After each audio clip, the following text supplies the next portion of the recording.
उस मेले के आयोजन में हम बड़े बड़े पहलवानों को बुलाएंगे, एक मल्लशाला का भी आयोजन रखेंगे। वहां मल्लशाला में जो भी जीतेगा हम उसे पुरस्कार देंगे और उन दोनों को यहीं पे बुला लेंगे, बड़े बड़े पहलवान रहेंगे, यहीं को मार देंगे। नारद जी के कान में शब्द पड़े। नारद बोले हाँ ये ठीक है। नारद जी कह के वहां से चले गए। अब यहां से चल तो दिए, यहां से निकले सीधे वृंदावन चले गए। वृंदावन में प्रभु को प्रणाम किए। भगवान कहते हैं आइए आइए ब्राह्मण देवता, कैसे आना हुआ? बोले वाह भगवान, आप वृंदावन में चैन की बंसी बजा रहे हैं और पापी लोग इस पृथ्वी पर विचरण कर रहे हैं। आप तो बंसी बजा रहे हैं, ये पापी लोग विचरण कर रहे हैं और एक एक को आप कब तक मारोगे सरकार? आपको सीमित आयु मिली है 125 वर्षों का, 125 वर्षों का सीमित आयु मिली है, जिसमें आप 11 वर्ष खत्म हो चुका है और एक एक को भेजता रहेगा। ऐसे समय यहीं वृंदावन में निकल जाएगा तो पृथ्वी पर जितने पापी लोग हैं कैसे मरेंगे? तो बोले क्या करें?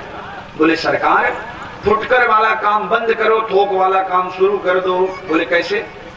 बोले हमने मथुरा में ऐसा बीज बोया है, 2-4 दिन में कोई आपको लेने आएगा, आप ट्रेन से चला जाना और वहां पहुंचकर फुटकर काम बंद करके इकट्ठे थोक में सबको समाप्त कर देना।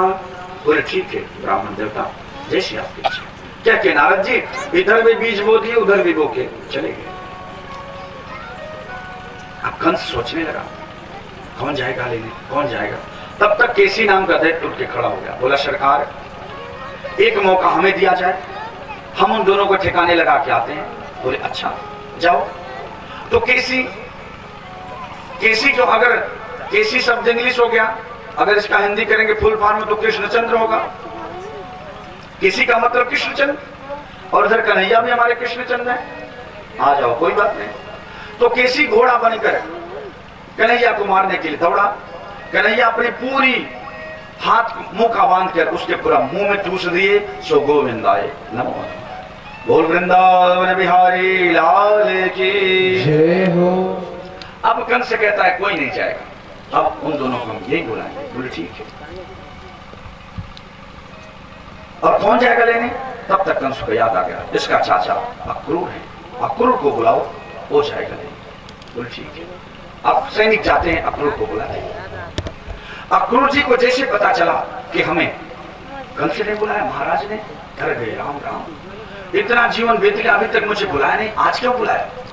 बोले चलो छाते हैं। सैनिक चलाया। उसके बाद जैसे ही अक्रूर जी आए, कंस के सभा में जैसे पहुंचे, कंस अपने सैनिकों सभासदों के साथ खड़े होकर स्वागत किया। आइए आइए। बोले परसों मेले का आयोजन है और मेले के आयोजन में एक बहुत बड़ा मल्लशाला का आयोजन है। मैंने सुना है इस समय भले ही दुष्ट लाने के लिए कह रहा है, लेकिन कहीं कहीं हमारे भाग्य खुल गए। तो जैसे सुबह हुआ, अपना रथ जैसे सुबह हुआ, रथ पे बैठे तो सुखदेव जी कहते हैं उसे त्वारस्तमास्ताय प्रायशो नंद गोकुले। सुबह सुबह रथ पे बैठे और गोकुल के लिए चल देते। चलते चलते शाम हो गई गोकुल पहुंचने में, वृंदावन पहुंचने में। तो क्या मथुरा से वृंदावन इतना दूर है जो शाम हो गई पहुंचने में? बोले नहीं। तो बोले फिर शाम क्यों हो गए? बोले अक्रूर जी इतने ख्यालों में खोए हुए थे, कैसा होगा कन्हैया, कैसे हमें क्या कह के पुकारेंगे, कैसे उनके गाल होंगे, कैसी लंबाई होगी, कैसे आंख होंगे, ये सब ख्यालों में सोचते चले जा रहे हैं। और रथ तो वायु वेग से उड़ते हैं, रथ को हांके और मथुरा से सीधे पहुंच गए दिल्ली, वृंदावन ढाके। फिर संभाल के इंद्रप्रस्थ नगरी से रथ को हाँकते हैं तो पुनः मथुरा आ जाते हैं। तो ऐसे ऐसे कई बार आए गए, शाम हो गई किसी वक्त से संभलते संभलते, और इधर बीच में सोच रहे हैं द्रक्षामि नूनम सुकपोलनाशिकम। भगवान के मुखड़ा का वर्णन करने बिना देखे, द्रक्षामि नूनम सुकपोलनाशिकम, रसगुल्ले जैसे गाल होंगे, सुकपोलनाशिकम, तोते जैसे नासिका होगी, नव कंज लोचन कंज मुख कर कमल जैसे नेत्र होंगे, नयनारविंद, सारे अरविंद अरविंद वर्णन करने लगे, सोचने ख्यालों में खोए थे। तब तक बगल से एक दाहिने तरफ से मृगा गुजर गया। प्रदक्षिणम ते प्रचरन्ति वै मृगा, दाहिने तरफ से मृगा निकल गया। जब दाहिने तरफ से अगर मृगा निकल जावे कभी कभी सफर में तो जान लेना बड़ा शुभ है। इन्हें लगा अब हमारा यात्रा सफल हो गया, तो किसी तरह से संभलते हुए शाम को पहुंचते हैं। शाम का वक्त है, गौचारण करके दोनों भैया अभी अभी आए हैं और धूल अभी उड़ भी रही है, कितनी धूल उड़ रही है। और इधर जैसे धूल उड़े, शाम का समय है, रथ पहले रोककर उतर गए और उसी रज में लौटने लगे। उस रज से अपने को स्नान कराने लगे भगवान के चरण रज से। कहीं यहीं से तो गए हैं, इनका चरण रज हमारे ऊपर लग जाता।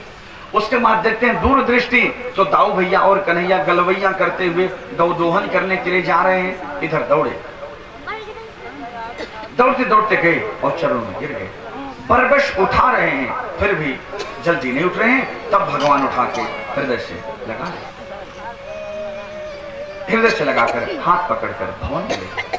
नंद बाबा आए, नंद बाबा भी राम राम श्याम श्याम हुआ, सेवा सत्कार हुआ, भोजन हुआ। भोजन के बाद कन्हैया कहते हैं बाबा आप जाओ, सो जाइए, आराम करो, अभी मैं चाचा की सेवा कर रहा हूं, फिर उसके बाद मैं सो जाऊं। बोले ठीक है। नंद बाबा चले गए। उसके बाद सारा वृत्तांत अक्रूर जी महाराज कन्हैया को सुनाए दिए। कन्हैया पूछते हैं किम ननः कुशलः पृच्छे, सब कुशल तो है? कुछ नहीं बोले अक्रूर जी। कन्हैया समझ गए, बोले क्या कुशल होगा, जहां पर कंस जैसा दुष्ट हमारा मामा हो वहां पर क्या कुशलता हो सकती है? कोई कुशल नहीं, कोई बात नहीं। सारे वृत्तांत जब सुनाई दिए तो कन्हैया कहते हैं कि एक कंस वाली बात, मल्लशाला वाली बात मत बताना, केवल मेले वाली बात बताना, नहीं तो बाबा जाने नहीं देंगे। तो मेले वाली बात बताई दी, नंद बाबा को बुला के कह दिए। तो नंद बाबा बोले सुनो, क्या केवल दाऊ और कन्हैया मेला देखेगा, हम नहीं देख सकते? बोले नहीं नहीं, मेला सब देख सकता है। तो बोले हम लोग भी चलेंगे। बोले ठीक है चलो। तो सवेरे सबके सब तैयार हो गए, सवेरे सबके सब तैयार हो गए। तो नंद बाबा कहते हैं चल रहे कन्हैया, चलते हैं। कन्हैया बोले बाबा आप तो चलो, हम चाचा के साथ आएंगे। बोले ठीक है। नंद बाबा शबरे ब्रजवासी के साथ चल देते। और इधर अक्रूर जी कन्हैया को लेके जब चलने को तैयार हुए, इधर गोपियों को पता चला हमारा आंख की पुतली, हमारे प्राण, हमारा कन्हैया आज मथुरा जा रहा है, अक्रूर लेने आया है। अक्रूर नहीं हो सकता, वो तो क्रूर है, वो क्रूर है जो हमारे प्राणनाथ, हमारे आंख के पुतली को, हमारे प्राण प्यारे कन्हैया को लेके जा रहा है, हमसे दूर लेके जा रहा है। ये जो गोपियां हैं ना, कोई साधारण गोपी नहीं है। भगवान के जितने अवतार हुए हैं, भगवान का जब रामा अवतार हुआ था तो उस समय जितने ऋषि मुनि संत महात्मा थे, भगवान का वात्सल्य रस पाना चाहते थे, तो बोले ठीक है इस अवतार में नहीं, तुम भी द्वापर में आ जाना, कृष्ण अवतार गोपी बन के। बोले ठीक है। जब विवाह करने मिथिला में गए थे, मिथिलानियां भी चाहती थी, तो बोले तुम सब भी गोपी बन के आ जाना। सिया मैया की जितनी सखियां थी वो भी चाहती थी, तो बोले तुम सब भी आ जाना। जो श्रुतियां भगवान की नित्य नित्य कह के स्तुति करती हैं, वो भी कहती हैं, तो उनको भी कहते हैं तुम भी आ जाना। सुखदेव जी कहते राजन, ये जो गोपियां है ना, ये कोई साधारण गोपी नहीं है, इनकी स्थिति बहुत ऊंची है। श्रुति रूपा और ऋचा रूपा सिया मैया की सखियां, दंडकारण्य के संत, मिथिला की रानियां, जितने भी ऊंचे ऊंचे भक्त हैं, सब कोई आज यहाँ गोपी बन के आई।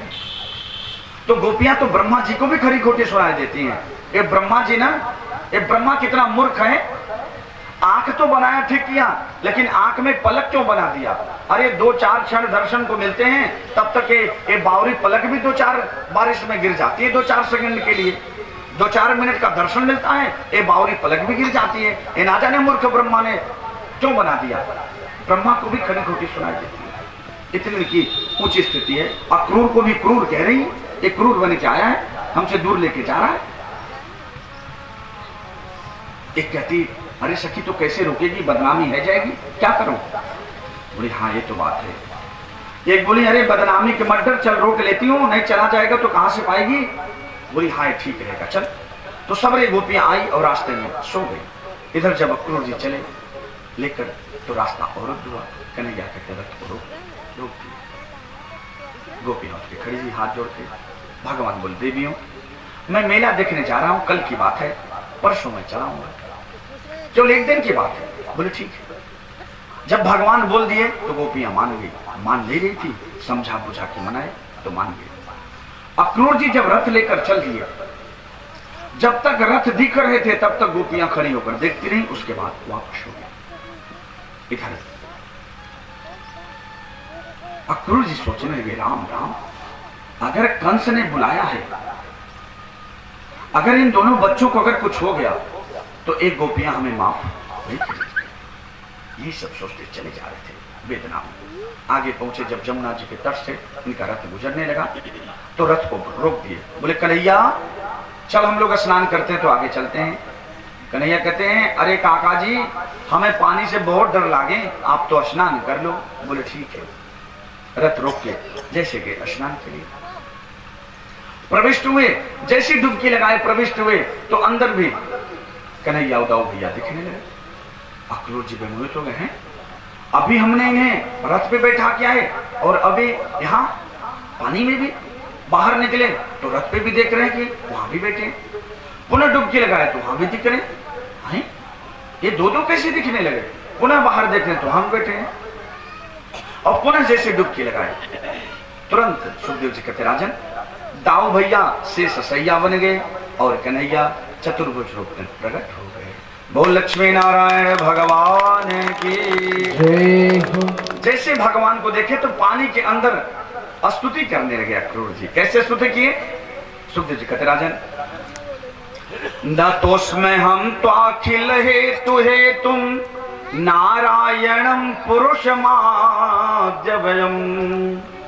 यन्नाभिजाता अरविंद कोशा ब्रह्मा विरासीत यत एष लोका ब्रह्मा विरासीत यत एष लोका नमस्ते रघुवर्याय रावणांतकराय च। जितने भगवान के अवतार हुए हैं पूरी स्तुति किए हैं।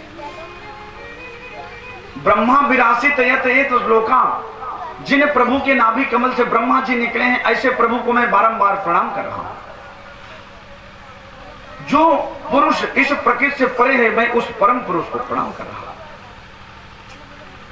जितने भगवान के अवतार हुए नमस्ते रघुवर्याय, जितने अवतार हुए हैं सब कुछ भगवान को नमस्कार किए हैं। पूरे अवतारों का स्तुति करने के बाद पुनः स्नान करके जब भगवान अंतर्ध्यान हुए, जब बाहर आए, बाहर आने के बाद रथ पे जब बैठते हैं तो मुंडे घुमा के देखने लगते हैं। तो कन्हैया कहते हैं अरे काका जी कहां देख रहे हो? कहते हैं अक्रूर जी वाह भगवान दिखाते आप हैं और फिर कहते हैं, फिर आप कहते हैं कि क्या देख रहे हैं, सब कुछ तो आप ही दिखाते हैं। स्वयं मुस्कुरा के रथ लेके आगे चल देते। रथ लेकर पहुंचे, एक पहर बाकी रहा तभी मथुरा पहुंच गए। नंद बाबा बोले इतना लेट क्यों हो गया लाला? बोले हमने लेट ना करी, हमसे विलंब ना हुआ बाबा। एक काका जी यमुना जी में स्नान कर रहे थे। बोले ठीक है आओ। तो कन्हैया कहते नंद बाबा से, बोले बाबा बाबा अभी थोड़ा समय बाकी है 2-3 घंटे का, कच्छ मेला आज देख लें, कच्छ मेला कल देख लें। बोले ना ना ये अपनो वृंदावन ना है भैया, अरे ये तो मथुरा है, तू तो कल मेरे साथ चलियो और देख के चलाइयो। बोले ना ना आपकी इच्छा हो तो कुछ आज देख लें, कुछ कल देख ले बाबा। मुंह फुला के बोले। तब तक दाऊ भैया भी बोल पड़े, अरे बोले बाबा आपकी आज्ञा हो तो मैं यहाँ कन्हैया को घुमा लाऊं इधर उधर। नंद बाबा बोले मतलब तोहरी भी इच्छा है? बोले हाँ बाबा। बोले ठीक है, अच्छा घूमने जाना लेकिन काऊ से लड़ाई झगड़ा मत करना। बोले ठीक है बाबा आप चिंता ना करें। तो दाऊ भैया कन्हैया को लेके चलने लगे। जो भगवान के बाल सखा थे वो भी बोले हम भी चलेंगे। तो बोले ठीक है चलो, क्योंकि कन्हैया कहते हैं मेला में मेल का मनाई हो तुम बड़ा आनंद आता है। अरे जब बुढ़ापा और बच्चा साथ रहेगा तो कैसे मेला घूमेगा? बोले बुढ़ापे एक तरफ, बच्चे बच्चे एक तरफ। मेला का मतलब मेल होना, मुलाकात होना। मेला में जब मेल के लोग रहेंगे तभी तो आनंद आता है घूमने में। अब कहीं बच्चा बेचारा घूम के कुछ देख रहा तब से बुढ़े हुए हैं चलट, तो क्या मेला घूमेगा? उसका मेले खत्म हो गया। तो बोले नहीं भैया बुढ़े बुढ़े एक साइड, बच्चे बच्चे एक साइड चलेंगे। तो इधर दाऊ भैया कन्हैया को लेकर चल दिए। सुखदेव जी कहते राजन यहाँ थोड़ा सा मामला उलट गया है। क्या उलट गया है? जब भगवान का रामावतार हुआ था तो राम जी प्रभु को घूमना था, तो लखनलाल जी का बहाना लेके बोले आज्ञा हो तो लखनलाल को घुमा लो, विश्वामित्र जी से आज्ञा माने। और यहाँ मामला उलट गया। यहाँ राम जी प्रभु छोटे हो गए, दाऊ भैया लखनलाल बड़े हो गए। तो आज दाऊ भैया घुमाने जा रहे हैं, घूमने के लिए चल दिए मथुरा में। मथुरा गलियों में जैसे निकले सारे मथुरा में हल्ला हो गया। अरे भैया ये पूतना मारने वाले आ गए हो, अरे भैया वो त्रिडामर्त मारने वाले आ गए हो, अरे भैया गिरधारी गोवर्धन को उठाने वाले आ गए हो। चारों तरफ पूरे मथुरा में हल्ला हो गया। एक इनकी भी चर्चा हो रही, कन्हैया के दाऊ भैया की। वो बड़ी बड़ी भुजा वालों को कम मत समझना, मैंने सुना है वहां ने भी धेनुकासुर को मारी है। दोनों जन की चर्चा होने लगी चारों तरफ, पूरे मथुरा में हल्ला हो गया। सुखदेव जी कहते राजन जो मथुरानियां जिस अवस्था में थी, कोई खाना पका रही थी, कोई लीपा पोती कर रही थी, कोई चेहरे पे कर रही थी। कहते हैं जो काजल लगाई रही थी, काजल एक आंख में काजल लगाई जैसे सोने की, कन्हैया आया है पुतना मारने वाला, काजल लगाना भूल गई। कोई लीपा पोती कर रही थी, लीपा पोती दो जगह होती है बड़ी जबरदस्त। कहाँ कहाँ? चेहरे पर भी लीपा पोती होती है और जमीन की लिपाई पोताई अच्छे से होती है। तो बेचारी जो जमीन की लिपाई पोताई कर रही है वो भी हाथ में मिट्टी लगाए हुए, पोतना लिए हुए दौड़ती भक्ति चली जा रही है, कहीं दूर ना चला जावे, दर्शन तो हो जावे। सुखदेव जी कहते राजन जो पुरानी माताएं थी जिनकी अवस्था ज्यादा हो गई थी, वो सभी के सब रोड पे आके दर्शन कर रही है रोड से निकलकर। और जो थोड़ी और नई माताएं थी वो घर के छज्जे से देखकर, घर के बाहर से देखकर, छत पर से देख रही, दर्शन कर रही हैं। जो बेचारी नई बहुएं हैं, घर से नहीं निकल पा रही हैं, वो बेचारी खिड़की से झरोखों से देख रही हैं। सुखदेव जी कहते राजन और बेचारी जो दूर दूर हैं वो अपनी काम छोड़ के पागलन की जैसे चली आ रही है। सुखदेव जी कहते राजन ऐसा पूरा मथुरा मंडल दौड़ पड़ा भगवान का दर्शन के लिए। सुखदेव जी कहते राजन धाये धाम काम सब त्यागी, धाये धाम काम सब त्यागी, धाये धाम काम सब त्यागी, धाये धाम काम सब त्यागी, धाये धाम काम सब त्यागी, मनहु रंक निधि लोटन लागे, मनहु रंक निधि लोटन लागे, मनहु रंक निधि लोटन लागे, मनहु रंक निधि लोटन लागे, धाये धाम काम सब त्यागे, धाये धाम काम सब त्यागे, मनहु रंक निधि लोटन लागे, मनहु रंक निधि लोटन लागे, असरन शरण वीर दो संभारे, असरन शरण वीर दो संभारी, असरन शरण वीर दो संभारे, असरन करण वीर संभारे, मोहि जनिता जहु भगत हितकारी, मोहि जनिता जहु भगत हितकारी, मोहि जनिता जहु भगत हितकारी, मोहि जनिता जहु भगत हितकारी, धाये धाम काम सब त्यागी, धाये धाम काम सब त्यागी, धाये धाम काम सब त्यागी, धाये धाम काम सब त्यागी, काम सब त्यागी, काम सब त्यागी, काम सब त्यागी, काम सब त्यागी, काम सब त्यागी, सब त्यागी। जो जिस काम में था अपने अपने काम को छोड़कर भक्ति में चला गया। मन में कह रहा है भगवान मुझे क्यों त्याग रहे हो। असरन शरण बिरदु संभारी, मोहि जनि तजहु भगत हितकारी। हमें ना तजो भगवान, हमें भी तो दर्शन दे दो। धाये धाम, सब कोई अपने घर को छोड़कर भगने लगे जिस अवस्था में था। और जो दर्शन नहीं कर पाई वो बेचारी पागलन की तरह आई है जैसे उसका कुछ खो गया है। सखियां से पूछ रही हैं क्यों रे सखी, वो कारो कारो मुरली वाला चला गए हो क्या? दूसरी बोली क्यों रे बावरी, अब आले तू क्या कर रही थी, अभी तो गया है, जल्दी भग दर्शन कर ले, नहीं तो दर्शन मिलवे वाले ना है। अब बेचारी पागलन की तरह चली जा रही जैसे इसका कुछ हो गया है। इधर कुछ मथुरानियां अपने छत पर चर्चा करें, देखो देखो ये कैसा हमको देख कर मुस्कुरा रहा है। दूसरी बोली अरे बावरी, तो को देख कर तो मुस्कुरा रहा है, हमारी तरफ तो नजर करके देख रहा है। मतलब एक दूसरे को बता रहे कि हमको ज्यादा देख रहा है, हमको ज्यादा दर्शन दे रहे हैं। आप में से चर्चा हो रही है। आगे बढ़े तो जो भगवान के बाल सखा हैं कहने लगे क्यों रे कन्हैया, बोले कहा, बोले तेरा स्वागत बड़ी जोरदार हो गया, क्या बात है, बात कुछ समझ में नहीं है। बोले ओहो तुम सब ना जानो, बोले ना, बोले यहाँ के जो महाराज है ना, महाराज कंस, बोले हाँ हाँ, बोले खास हमारे मामा लागे। बोले ओहो तारीखें तूने पहले क्यों नहीं बताई, अरे हम भी बढ़िया बढ़िया बगलबंदी पहन के आते घूमते और तूने बताई तो है नहीं, जा हम तेरे संग नहीं जाते, हम नहीं जाते मेला देखने, जा। कन्हैया कहते भाई को नाराज हो गया, चलो ना सब कुछ व्यवस्था हो जाए। बोले ठीक है, किसी तरह से मनाए तो आगे चल देते हैं।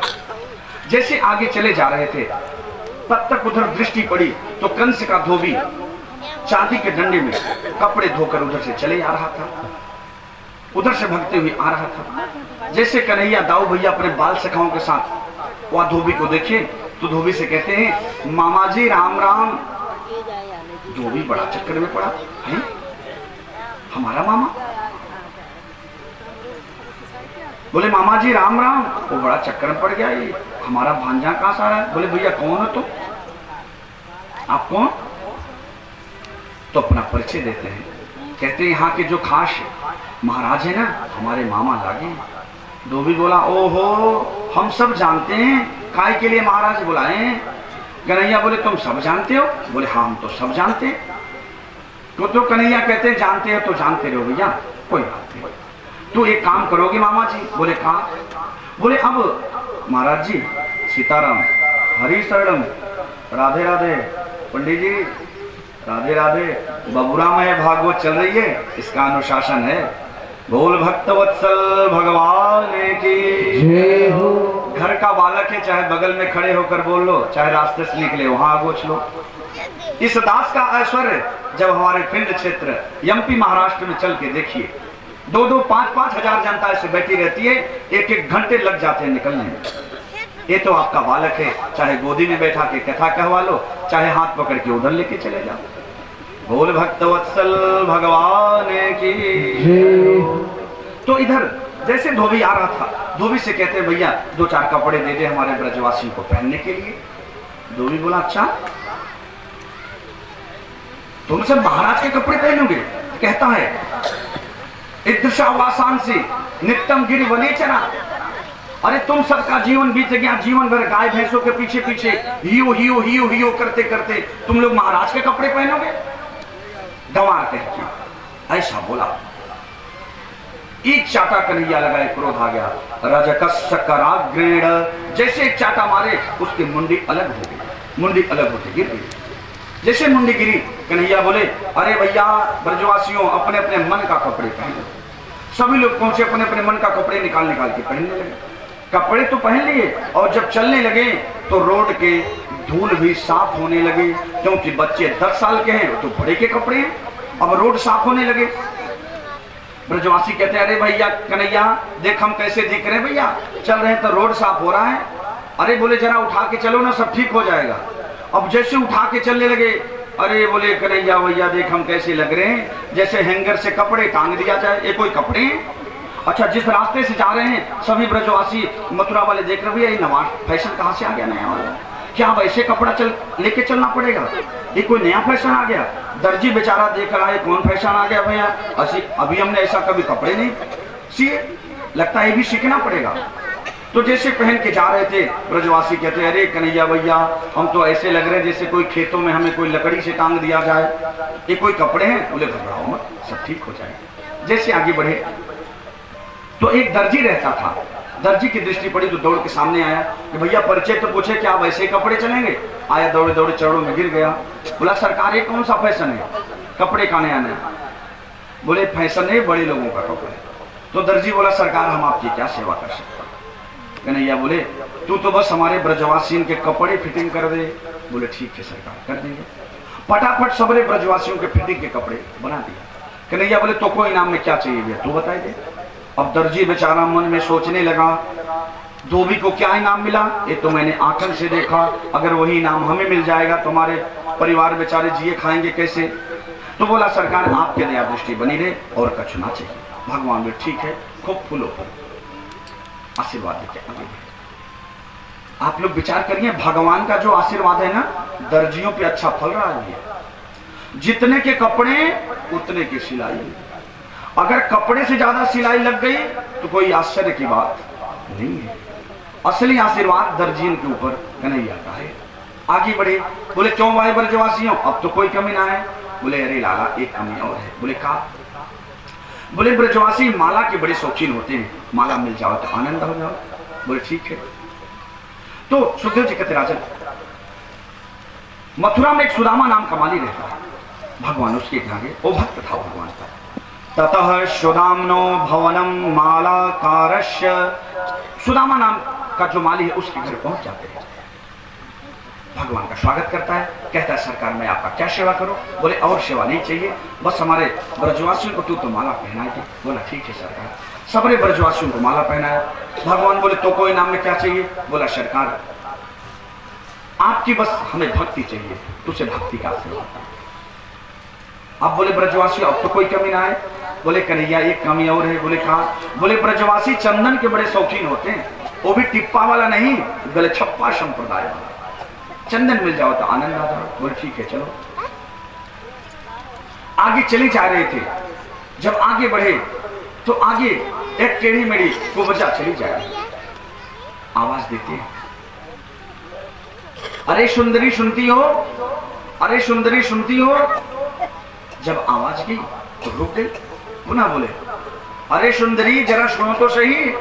अब वो अपना वापस हो गई चंद्र। बोली आप कौन हैं। कहती है दासोस में हम सुंदर कंस संबता। महाराज हमें सैरेंद्री कहते हैं। हम ये जो महाराज है ना हमारे हाथ का चंदन बहुत प्रसिद्ध है। हमारे हाथ का चंदन बहुत प्रसिद्ध है। हमारे हाथ से ही यहाँ के भोजपति महाराज हमारे हाथ का चंदन लगाते हैं। कन्हैया बोले ओहो तो एक काम कर दो ना देवी। बोले कहाँ। बोले ये चंदन आज हमारे ब्रजवासियों को लगाए दो।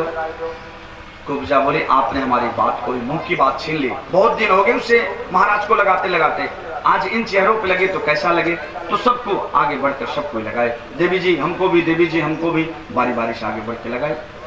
तो दाऊ भैया बोले भैया अब एको कहाँ इनाम दोगे। बोले इसको भी इनाम देना पड़ेगा। बोले बिल्कुल। बोले अच्छा। तो जैसे कुब्जा के सन्मुख पहुंचे और अपने अंगुष्ठ से कुब्जा के पैर को दबाई दिए अंगुष्ठे को, और एक हाथ अपना उसके टुड्डी पे लगाई दी। और दाऊ भैया यहाँ थोड़ा सा मजाक ले लिए, व्यंग कर लिए। अरे बोले कन्हैया तू भी 3 जगह से टेढ़ा है, ये भी 3 जगह से टेढ़ी है, टेढ़ा टेढ़ी का गजब की जोड़ी है। कन्हैया समझ गए आज ये लोग हमारा व्यंग कर रहे हैं। बोले घबराओ मत। और बोले अरे कन्हैया ये अपना वृंदावन यहाँ है, ये मथुरा है, जरा संभल के। बोले ठीक है घबराओ मत।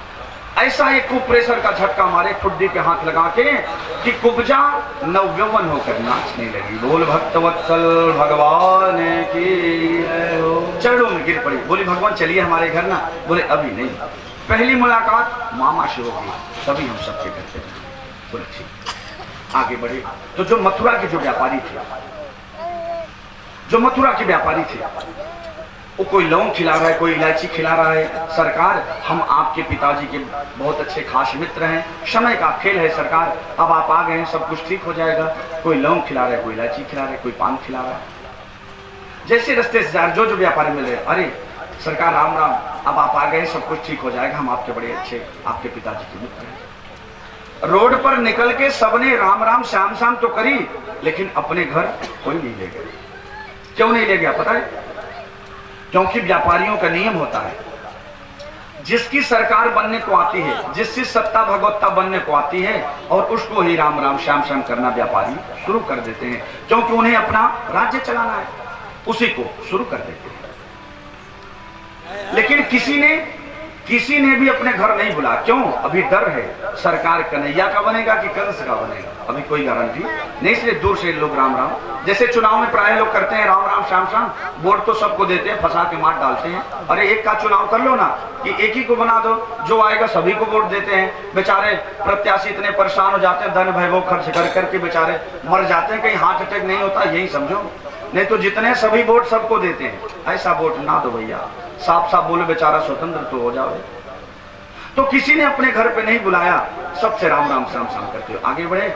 आगे बढ़कर जो मुख्य सभागार था वहां पहुंच गए। मुख्य सभागार में एक बहुत बड़ा धनुष रखा हुआ था, वहां पहुंच गए। दाऊ भैया से कहते हैं, दाऊ भैया यार धनुष को उठा लो। अरे बोले उठा लो ना, ये अपने मामा का घर है, ननियाल है। बोले ठीक है। जैसे तब जो वहां पे सैनिक लोग थे जिसकी ड्यूटी लगी थी, सैनिक लोग हंसने लगे, बोले ओहो ये नेक सा छोरा एक उठाएगा। बोले ठीक है उठा लो।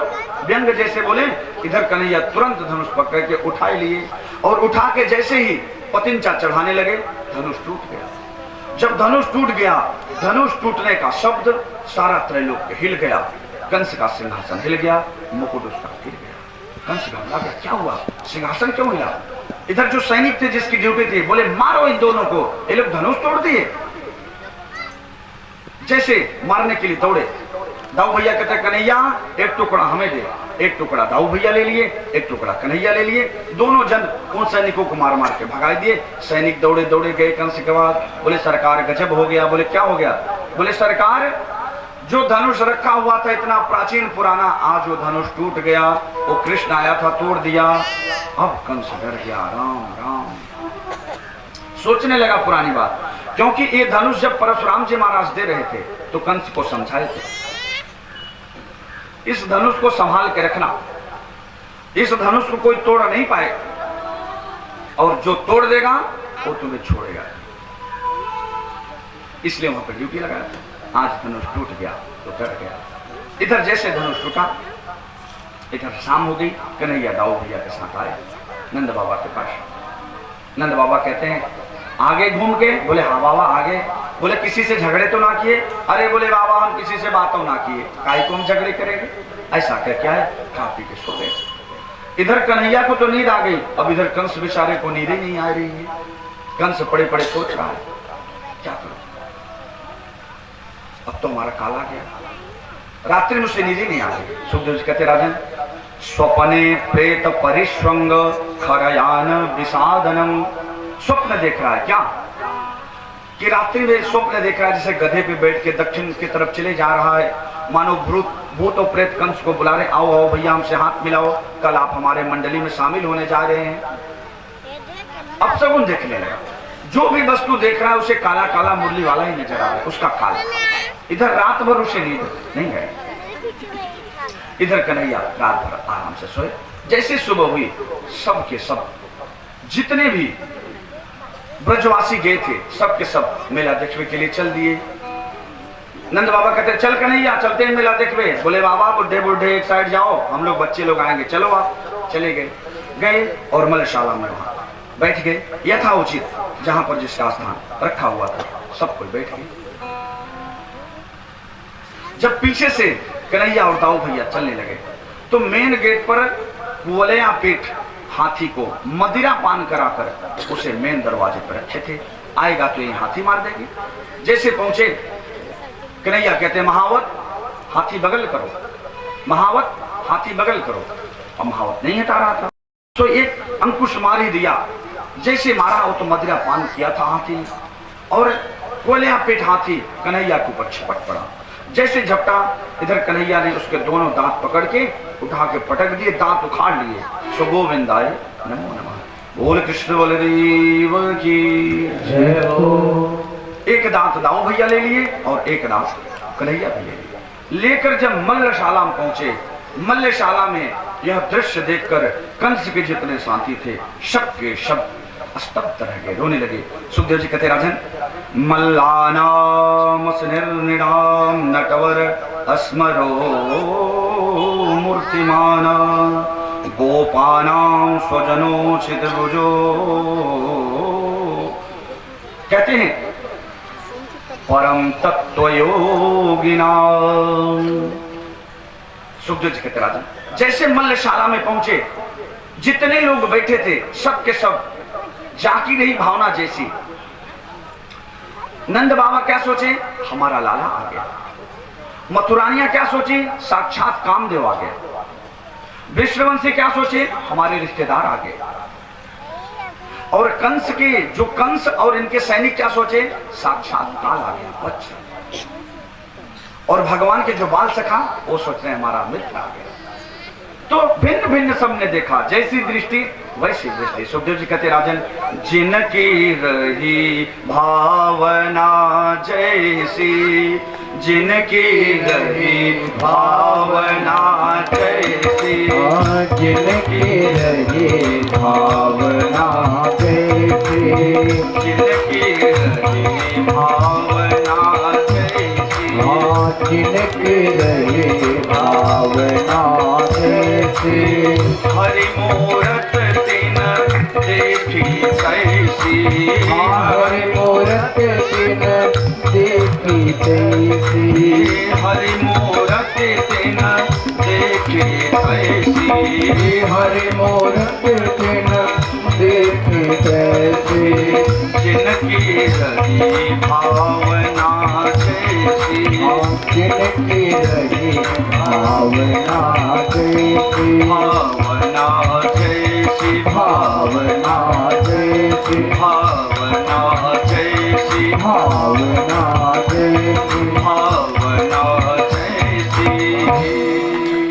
जिनकी रही भावना जैसी, जो जिस भाव से देखा, जो काल रूप में देखा उसे काल रंग जाए, जो परम तत्व समझा उसे परम तत्व योगी भी नजर आए, जो रिश्तेदार समझा उससे रिश्तेदार भी समझ में आए, जो जैसा समझा। जिनकी रही भावना जैसी, जैसी जिसकी भावना थी, सबने भिन्न भिन्न देखा। जैसे आगे बढ़े, ये दोनों दांत लिए हुए सबके सब डर गए। चारुण आगे बढ़ के कहता है, अरे कृष्ण चल आ, हमारा तुम्हारी हो जाए कुश्ती।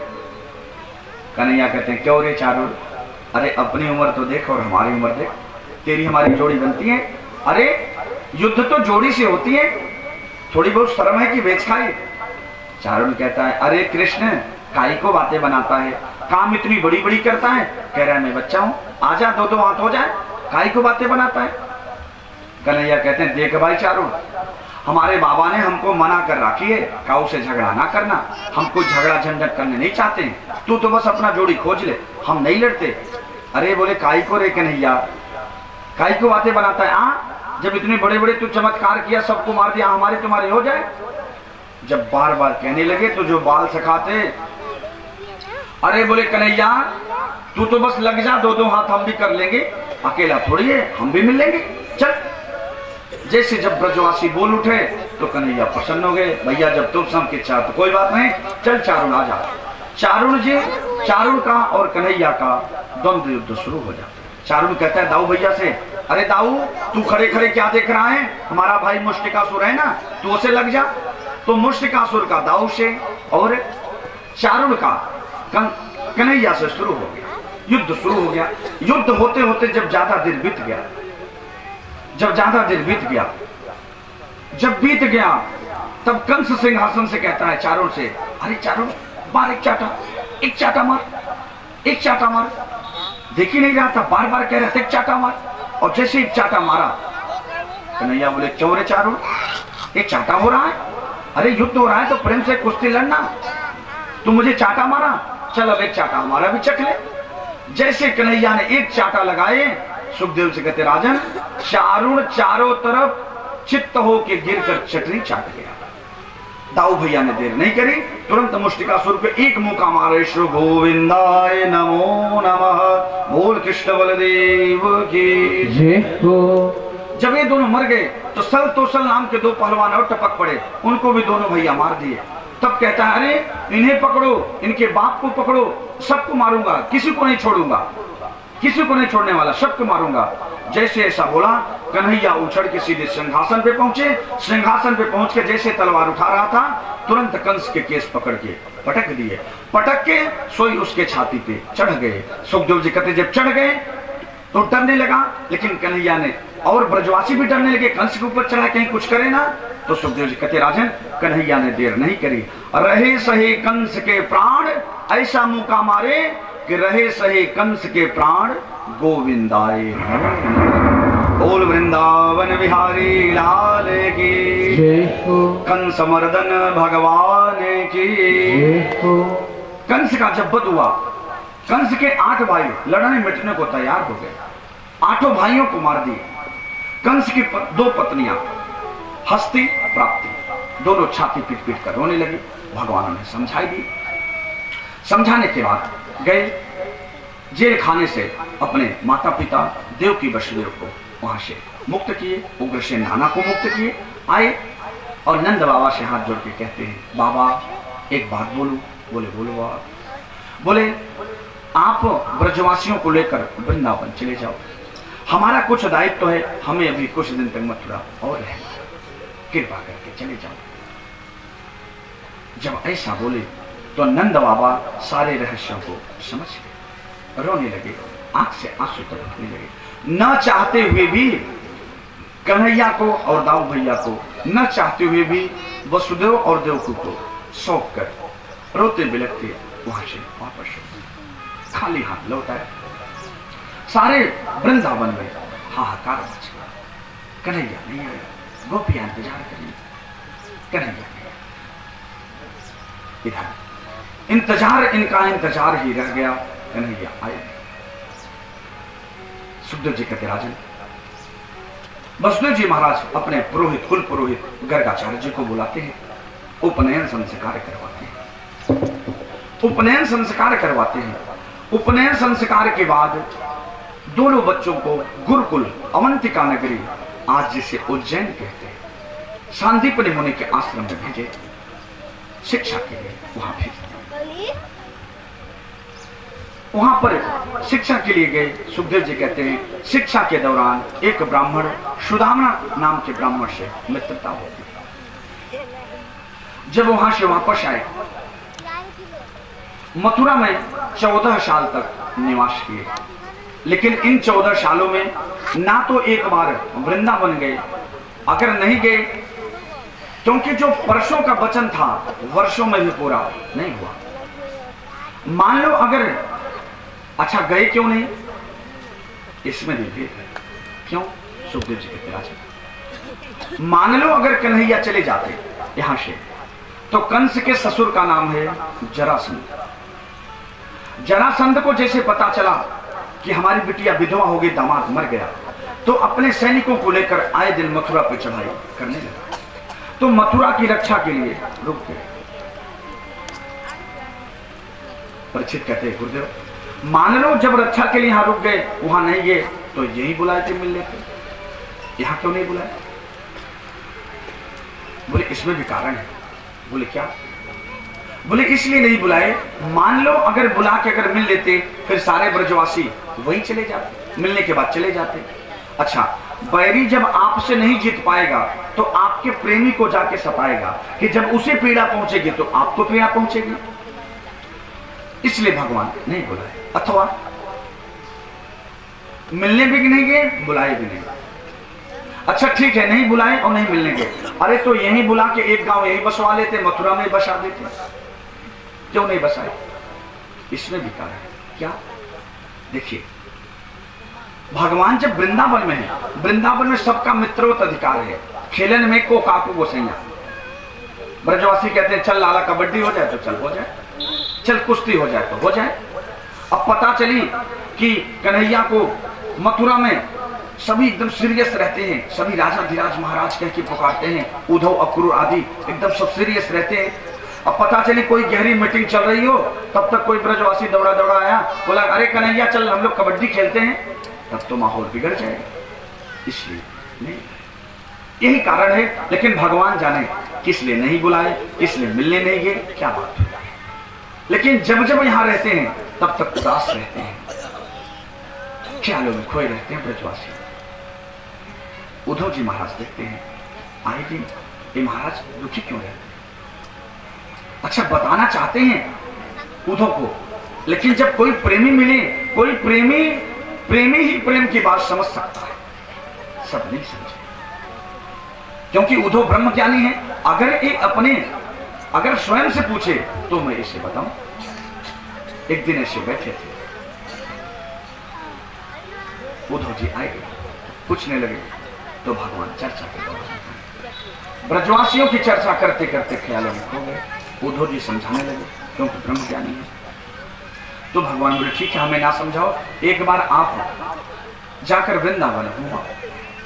बोले ठीक है, आपके जैसे आगे। जब जाने लगे तो पहले बोले, मैं वहां जाके समझाऊंगा क्या, वहां सब गवार वाले हैं, हम तो ब्रह्म ज्ञानी हैं, तत्त्वमसि प्रज्ञानम सोहम। जब हम अंजना व्यंजना लक्षणा का जब हम विवेचन करेंगे, एक गवार वाले लोग क्या समझेंगे? इनको अपने ज्ञान का अभिमान था। भगवान समझाया, बोले इसीलिए तो आपको भेज रहा हूं, उन्हें जरा ज्ञान की बातें तो बताओ। बोले ठीक है। जब जाने लगे तो अपने पीताम्बरी उनको दे दिए। बोले ये क्यों भगवान? बोले जब ये रहेगा तो ब्रजवासी समझ जाएंगे कि मैंने। बोले ठीक है, गए। भगवान जिस रथ से अक्रूर गए थे उसी रथ से उद्धव जी भी गए। उद्धव जी भी सबको समझाते हुए नंद बाबा से समझा रहे हैं, समझाते हुए, लेकिन नंद बाबा को बार बार समझा रहे हैं। अरे बोले बाबा, वो परम तत्व परम ज्ञानी है, वो समस्त, वो जन्म मरण से परे हैं, वो परम पुरुष है, इस प्रकृति के परे हैं, वो स्वयं परमात्मा तत्व है। नंद बाबा कहते हैं, उद्धव जी आप किस परमात्मा की बात करते हैं, किस तत्व की बात करते हैं? मैंने उसे अंगुली पकड़कर चलना सिखाया है, और जब ओखर से बंधा था तो मुझसे मुक्ति की कामना कर रहा था, मुझे मुक्त कर दो बाबा। आप कह रहे हैं सबको मुक्त करने वाला है, मुझे मत बताओ, मुझे सब पता है वो क्या है। जितने अवतार हुए हैं, जब नंद बाबा तो विरोध नहीं कर पाए, सारी कन्हैया की वात्सल्य बालचरित्र की चर्चा करते करते डूब गए। आप पानी का ज्ञान हर जगह दो, पानी कहां नहीं है, पानी तो हर जगह है। पानी का ज्ञान देने से प्यास नहीं जाएगी, पानी मिलेगा तो प्यास जाएगी। उद्धव जी ज्ञान दे रहे हैं, परमात्मा हर जगह है, कण कण में है, विराजमान है, लेकिन ये उपदेश ब्रजवासियों के हृदय में नहीं। पानी का ज्ञान दो, ठीक है, पानी हर जगह है, क्या हर जगह है तो प्यास बुझ जाएगी? नहीं बुझेगी। जब पानी मिलेगा पीने को तभी प्यास बुझेगी। नंद बाबा को समझा नहीं पाए, रात भर बातें हुई। जैसे सुबह हुई, गोपियों ने देखा कि रथ यहाँ पे खड़ा है, लगता है रथ तो वही है सखी, क्या कन्हैया आ गया? अगर कन्हैया आया होता तो आज सारे वृंदावन ब्रजमंडल में हल्ला हो गया। कन्हैया नहीं आया, वही लगता आया है, तो आया काहे को है? क्या आपने मरे हुए स्वामी को भेजा है हम लोगों को पिंडदान कराने के लिए? गोपियां आपस में चर्चा करती, दौड़ी दौड़ी आई। जब पीताम्बरी देखी तो गोपियां समझ गए तो हमारे प्यारे का देखा हुआ। दौड़ी दौड़ी आई गोपियां, उद्धव जी से प्रणाम करी और पूछने लगी। उद्धव जी समझाने लगे। जब उन्हें ज्ञान की बातें बताने लगे, गोपियां कन्हैया के सारे अवतार की चर्चा बताई। उद्धव जी की हालत खराब हो गई। राम राम, ये गोपियां तो सब कुछ जानती हैं, हम इन्हें गंवार गोपी समझ रहे थे, ये तो सारे जन्मों की कथा गोविंद की जानती हैं कि यही इन्हीं का अवतार हुआ है। ऐसा क्योंकि गोपियों का एक नियम है, गोपियां चाहती तो ब्रजवासी जा भी सकते हैं, लेकिन प्रेम का मतलब ये नहीं होता। प्रेम का मतलब ये होता है, अगर आप मुझसे प्रेम करते हैं, अगर मुझसे मिलने के बाद अगर आपको खुशी नहीं है तो मैं जीवन पर्यंत आपसे नहीं मिलूंगा। गोपियां का यही प्रतिज्ञा है। अगर आपका मन नहीं है मिलने को, कोई बात नहीं, तड़प तड़प के मर जाऊंगी, लेकिन आपसे मिलने नहीं। ये प्रेम होता है। उद्धव का ज्ञान प्रेम के आगे कुछ नहीं। चर्चा कर रही थी, तब तक एक भौरा आया। भौरा गुनगुन गुनगुन करने लगा, तो उद्धव को छोड़कर गोपियां भौरे से बात करने लगी। ये देखो आ गया भौरा। क्यों रे भौरे, तू भी मुझे ठगने आया? वो भी काला कलूटा था, मुझे ठग के गया, तू भी मुझे ठगने आया? तेरा कोई विश्वास नहीं, इसलिए भाग जा। अरे जो जी में आया वो कर जाता है। जैसे बच्चे खेलते हैं, छोटे छोटे बच्चे खेलते हैं मिट्टी में, कभी कोई मूर्ति बनाएंगे, कभी मिट्टी इतना इकट्ठा करेंगे, बढ़िया बढ़िया खिलौने बनाएंगे, और जब खेल के चलने लगेंगे तो सारे जो खिलौने रहते हैं मिट्टी सब तोड़ ताड़ के चल देते हैं, खेल समाप्त हो गया। तो गोपियां कहती है जब देखो जब ये बच्चों की तरह जब जी में आया खेल लिया, खिलौना तोड़ के चल दिया। ठीक है, अगर उसे नहीं मिलना है तो हम भी उसे नहीं मिलना चाहते हैं, कोई बात नहीं। अगर हमारे मिलने से अगर उसे खुशी नहीं है तो हम नहीं मिलना चाहते। इस प्रेम को देखकर उद्धव जी स्वयं अपने ज्ञान को भूल गए और वृंदावन के रज में, चरण रज में लोटपोट हो गए। 6 महीने तक लोटपोट करने लगे। धन्य है गोपियां, इनका चरण रज थोड़ा ले ले, उसी चरण रज में लौटने लगे। संभलते संभलते 6 महीने बाद वहां से वापस सुखदेव जी कहते राजन, जब खुद नहीं समझ पाए, बावरे हो गए प्रेम में, वहां से वापस आ गए 6 महीने बाद। जब पुनः मथुरा आए, बोले कन्हैया कहते हैं क्यों भाई उद्धव जी क्या हाल है? उद्धव जी भी बिगड़ गए, चुप रहो आप तो एकदम निष्ठुर हो। बोले क्यों, क्या हुआ? अरे बोले आप कितने प्रेमी जने आप छोड़ के आए हैं। बोले क्यों, आपने ज्ञान की बातें नहीं बताई। अरे बोले सरकार का ही तो हमारा मजाक उड़ाते हैं। आप क्यों हमारा मजाक उड़ाते हैं? आप जिनको समझाने को भेज रहे हैं उनकी स्थिति तो और ऊपर है, आप कितने निष्ठुर हो, परसों का वचन दिए वर्षों में नहीं पूरा किए। अरे राम राम, मुझे भेजकर वहां फंसा दिए। इस तरह से भगवान वहां सांत्वना दिए। और इस बीच में 17 बार जरासंध ने आक्रमण किया। 17 बार आक्रमण किया, 17 बार हार गए। 18वीं बार पहले ब्राह्मणों को बुला के भोजन कराया, निमंत्रण दिया, खूब दान दक्षिणा दिया, और ब्राह्मणों से एक बात बोल गया चलते चलते, क्या अगर मैं इस बार हारूंगा तो तुम सबको मारूंगा। अब ब्राह्मण बेचारे आए, कन्हैया से कहते हैं कि हम लोग तो चले गए थे जरासंध क्या खाने के लिए, अब ऐसा ऐसा बोला है। बोले ठीक है घबराओ। ब्राह्मणों की रक्षा के लिए, ब्राह्मणों को बचाने के लिए आज जब 18वीं बार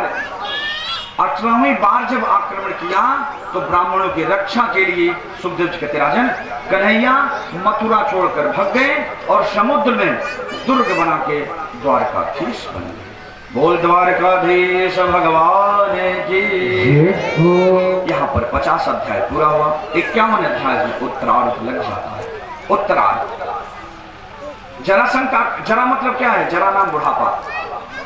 जब बुढ़ापा का बार बार आक्रमण होता है, लोग चंपरास खाए खाए के डकार मारते हैं, लेकिन उसके बाद उत्तरार्ध शुरू हो जाता है। अपनी अगली यात्रा की तैयारी करनी चाहिए। सुखदेव जी कहते राजन, इस तरह से द्वारका में, इस तरह से समुद्र में दुर्ग बना के द्वारकाधीश हुआ।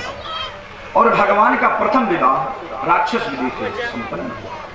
चौथे बोले राक्षस विधि क्यों? बोले राजा, भगवान भीष्मक सुता रुक्मिणी रुचिरानना राक्षसेन विधानेन उपएम इति श्रुतम्। उपएम इति श्रुतम्।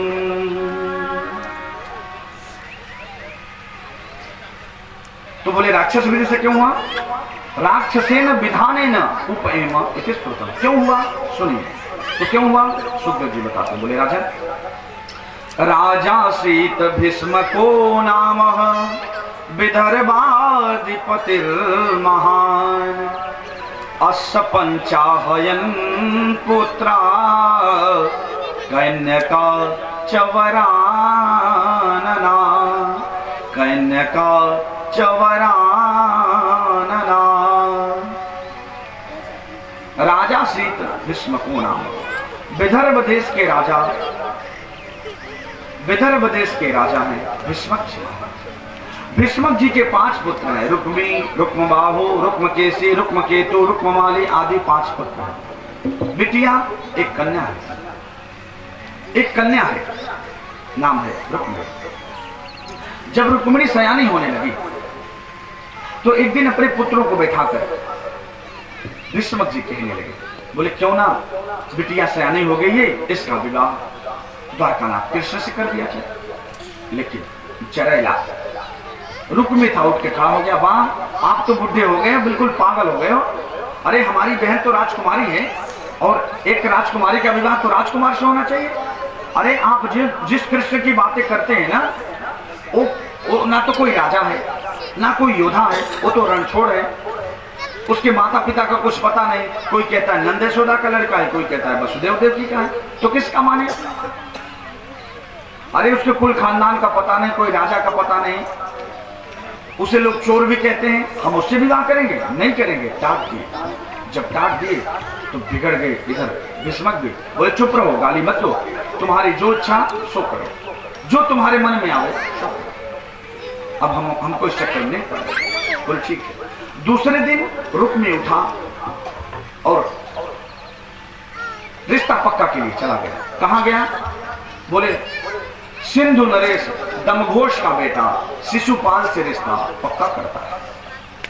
पक्का करके आया और अपने पिता से कहता है, पिताजी परसों बारात आएगी। अरे बेटा सगाई उगाई हुई कि नहीं? बोला ये सब हम नहीं जानते, जो होगा सो यही होगा। बोले ठीक है, देखेंगे बेटा। और इधर जब रुक्मिणी के कान में जब शब्द पड़े, रुक्मिणी जाके रुक्मी की पत्नी अपने भाभी से कहती, भाभी एक बात बोलो। बोले बोलो। बोले भाभी आप किसी की बिटियां हैं, आप किसी की बहन हैं, उसके बाद तब किसी की पत्नी बनी है, फिर किसी की मां बनी है, किसी की बहू बनी है। मैं पति रूप में द्वारकानाथ को मान चुकी हूं, मैं विवाह करूंगी तो केवल द्वारकानाथ से करूंगी और किसी से नहीं। रुक्मी की पत्नी बोली, अरे तुझे पहले बताना था। अरे अब तो रिश्ता पक्का हो गया, परसों बारात आएगी, तुम्हें पहले बताना था। बोली भाभी जैसे हो हमारी मदद करो, आप भी एक कन्या हो। अरे बोली बावरी परसों बारात आ रही है, तैयारी और मैं क्या करूं? बोली नहीं भाभी कुछ तो करो। तो बोली अच्छा एक काम कर पिता। बोली क्या? बोली एक द्वारका नाथ के नाम एक पत्र लिख दे पिता। बोली ठीक है। तो पत्र लिखती है और एक ब्राह्मण से, वह ब्राह्मण पत्र लेकर पहुंचा द्वारका में। द्वारकानाथ पहले जोरदार स्वागत किए, ब्राह्मण को ले गए अतिथि देव को। देखिए आजकल के गृहस्थ में अतिथि का जो सत्कार है मात्र 10 से 20% रह गया। अतिथि किसे कहते हैं? अमतलब नहीं तिथि मतलब समय, अमतलब नहीं तिथि मतलब समय, जिसका कोई आने का समय नहीं उसे अतिथि कहते हैं।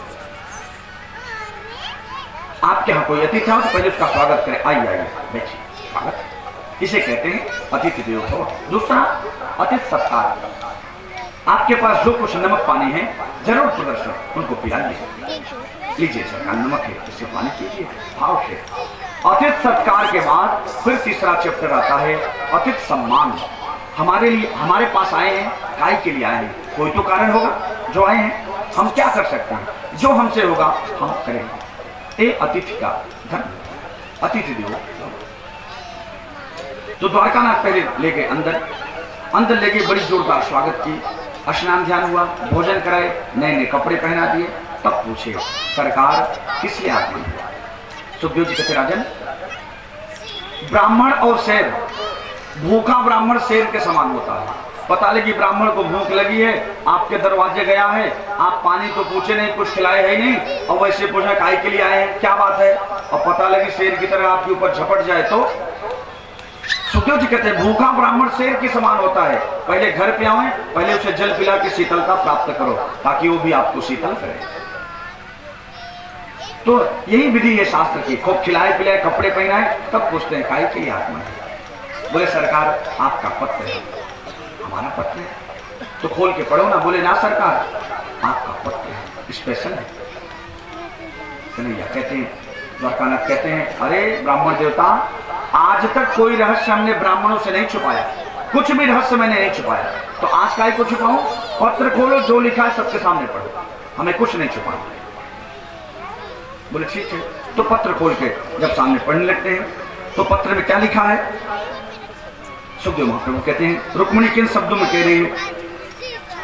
ओ श्रुत्वा गुणान कथने